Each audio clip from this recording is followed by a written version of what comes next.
കോൺവാളിലെ പ്രശസ്തമായ Saint മൈക്കൽസ് മൗണ്ടിൽ Goretti കൊടുങ്കാറ്റിൽ 100ഓളം വൃക്ഷങ്ങൾ കടപുഴകി വീണു. രാജ്യത്തിന്റെ പല ഭാഗങ്ങളിലും നിരവധി വീടുകളുടെ മേൽക്കൂരകളാണ് അതിശക്തമായ കാറ്റിൽ പറന്നുപൊന്തിയത്. ബ്രിട്ടീഷ് തീരത്തുനിന്നും മാറി സ്ഥിതി ചെയ്യുന്ന വെറും 31 പേർ മാത്രം താമസിക്കുന്ന കൊച്ചി ദ്വീപിൽ അവിടുത്തെ മരങ്ങളുടെ 80% നഷ്ടപ്പെട്ടതായി റിപ്പോർട്ടുകളിൽ പറയുന്നു. ദ്വീപിൽ നിന്നും ആളുകളെ പൂർണ്ണമായും ഒഴിപ്പിച്ചിരുന്നു. സാധാരണ ജീവിതം ഏതാണ്ട് ക്ലേശമാക്കിയ ഇന്നലെ പലയിടങ്ങളിലും സ്കൂളുകൾ അടഞ്ഞുകിടന്നു. വിമാന സർവീസുകൾ റദ്ദു ചെയ്തു. വലിയൊരു ഭാഗം റെയിൽ ഗതാഗതവും തടസ്സപ്പെട്ടു. ഇത് ഇന്നും നാളെയും തുടരും എന്നാണ് മെറ്റ് ഓഫീസ് പറയുന്നത്. ശനി ഞായർ ദിവസങ്ങളിലേക്ക് മെറ്റ് ഓഫീസ് പുതിയ യെല്ലോ മുന്നറിയിപ്പ് ഇറക്കിയിട്ടുണ്ട്.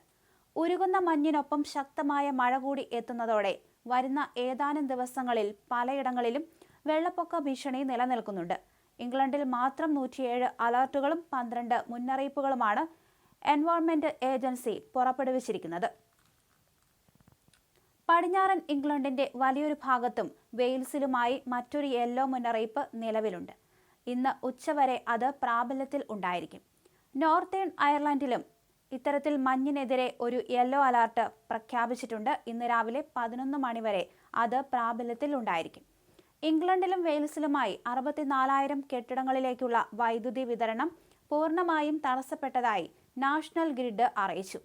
കനത്ത മഞ്ഞ് മൂടിയതോടെ ബർമിംഗ്ഹാം, ഈസ്റ്റ് മിഡ്ലാൻഡ്സ് വിമാനത്താവളങ്ങൾ പ്രവർത്തനം നിർത്തിവെച്ചു. കോൺവാൾ ഉൾപ്പെടെ വടക്കൻ മേഖലയിൽ പല ട്രെയിൻ സർവീസുകളും നിർത്തിവെച്ചു. ഹീദ്രോവിൽ നിന്നുള്ള ചുരുങ്ങിയത് 69 വിമാന സർവീസുകൾ എങ്കിലും റദ്ദാക്കപ്പെട്ടു. ഏകദേശം 9,000-ഓളം യാത്രക്കാരെ ഇത് ബാധിച്ചു. ന്യൂനമർദ്ദത്തിന്റെ കേന്ദ്രഭാഗത്തെ മർദ്ദം അതിവേഗം കുറയുന്ന വെതർ ബോംബ് പ്രതിഭാസം കാരണം ഇന്നലെ ബിർമിംഗ്ഹാമിലും പരിസരങ്ങളിലും ആകാശം പിങ്ക് നിറത്തിലായിരുന്നു കാണപ്പെട്ടത്. കോൺവാളിൽ പ്രദേശവാസികളോട് കഴിയുന്നതും വീടുകൾക്കുള്ളിൽ തന്നെ തുടരണമെന്ന് മുന്നറിയിപ്പ് നൽകിയിരുന്നു. സ്കോട്ട്ലാൻഡിൽ താപനില പലയിടങ്ങളിലും -15 ഡിഗ്രി സെൽഷ്യസ് വരെ എത്തിയതോടെ പല ഗ്രാമീണ മേഖലകളും ഒറ്റപ്പെട്ട നിലയിലാണ്.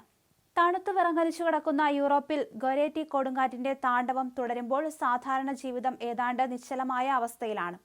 താപനില -20 എത്തിയതോടെ കനത്ത മഞ്ഞുവീഴ്ചയിൽ പലയിടങ്ങളിലും റോഡ് ഗതാഗതം തടസ്സപ്പെട്ടു. വ്യോമഗതാഗതവും പ്രതികൂല കാലാവസ്ഥയിൽ ഏറെ പ്രതിബന്ധങ്ങൾ അഭിമുഖീകരിക്കുകയാണ്. പ്രതികൂല കാലാവസ്ഥയുമായി ബന്ധപ്പെട്ട അപകടങ്ങളിൽ ഫ്രാൻസിൽ കുറഞ്ഞത് 30 പേരെങ്കിലും ആശുപത്രിയിലായിട്ടുണ്ട്. മണിക്കൂറിൽ 135 മൈൽ വേഗതയിൽ കാറ്റ് ആഞ്ഞടിച്ച വടക്കു പടിഞ്ഞാറൻ മേഖലയിൽ പലയിടങ്ങളിലും വൈദ്യുതി വിതരണം പൂർണ്ണമായും തകർന്നിരിക്കുകയാണ്. വടക്കൻ ജർമ്മനിയിൽ ഹംബർഗിലും പരിസരങ്ങളിലും റെഡ് അലർട്ട് നിലവിൽ വന്നു കഴിഞ്ഞു. 15 സെന്റിമീറ്റർ കനത്തിൽ വരെ മഞ്ഞ് വീഴാൻ സാധ്യതയുണ്ടെന്നാണ് മുന്നറിയിപ്പിൽ പറയുന്നത്.